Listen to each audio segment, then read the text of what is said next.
So that's the end of the box in the short story version. A lot of the feedback that the editor had when it was a short story, which I've presented to you as is, was very positive in the sense that she said it was a complex piece, that there was creativity and quite a lot of critical thinking.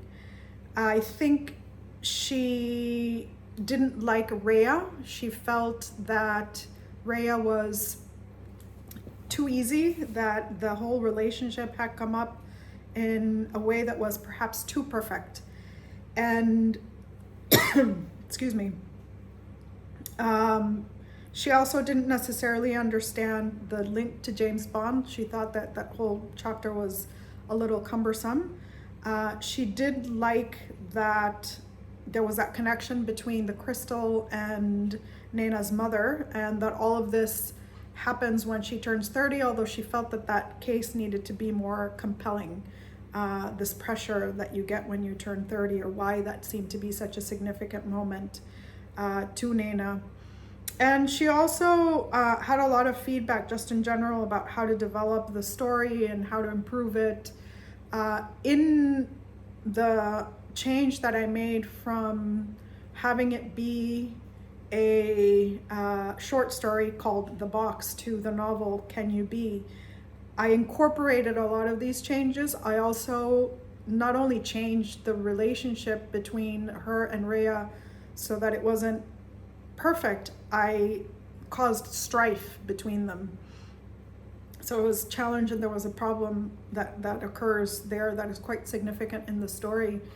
And I made it more complicated for Nana to find out, and for the reader actually to find out the complexity behind Nana and her father's story, because in this short story, I explained a lot of her father's thinking in an omniscient kind of way, where the narrator knows this information, but Nana does not. And in the book, Can You Be, it's a third person point of view, but it's not omniscient. So neither the reader nor Nana know the complexity of what happens with her father. And I actually explore that quite a bit more in the novel, until there is a situation that arises where the father himself has an opportunity to present his side of the story. And so there's a lot of differences, obviously, not just in length, that are apparent between the short story version and the novel. I just thought for anybody who was interested in how one can adapt a short story to a novel, to see the contrast, to see the short story version that I've shared with you over the last few weeks, but also to compare it to the novel, which is the same, but at the same time vastly different. There's also this, question of who is Holy Man? What role does he play in Nana's life? What more can there be that happens to Nana to allow her to be more empowered? How else can she grow? What was interesting also was that in the office, there's Alice and Mark in the short story version, but in the book, he's gone because he's not really relevant. And those are the things that you learn as you write, that sometimes it's easier to kill off people and not include them at all, because it just adds a complexity or a complication that doesn't need to be there. No reason for a reader to remember a person that rarely even features.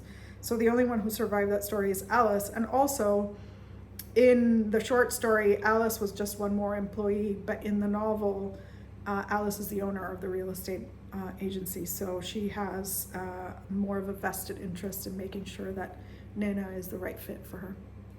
So yeah, there was a lot that had to change and grow and develop and be adapted from the short story to the novel, but it was a very rewarding process for me. It was enjoyable. When I wrote it as a short story and even as a novel, the characters and the situations are so unlike me and anything that I've ever written in the past, or anything that I've ever any type of personality traits, I guess, that I've had. They're very unlike me. And so that was also a challenge for me, and it was fun to explore a character who was so different. The relevant portions of the story are that I lived in Charleston, and so I included what I knew of the city in here and what I loved and enjoyed about living there, and also the trip to the Baltics that happens in the novel but not in the short story, that Nena goes on this trip, and that was based on a trip that I did to the Baltics as well, with a few amendments or edits because, you know, for creative purposes sometimes that works better than sticking to fact. But yeah, it was a very interesting experience writing this novel, and writing the short story first, in fact, and then evolving it into a novel. So I hope you enjoyed that. Thank you so much.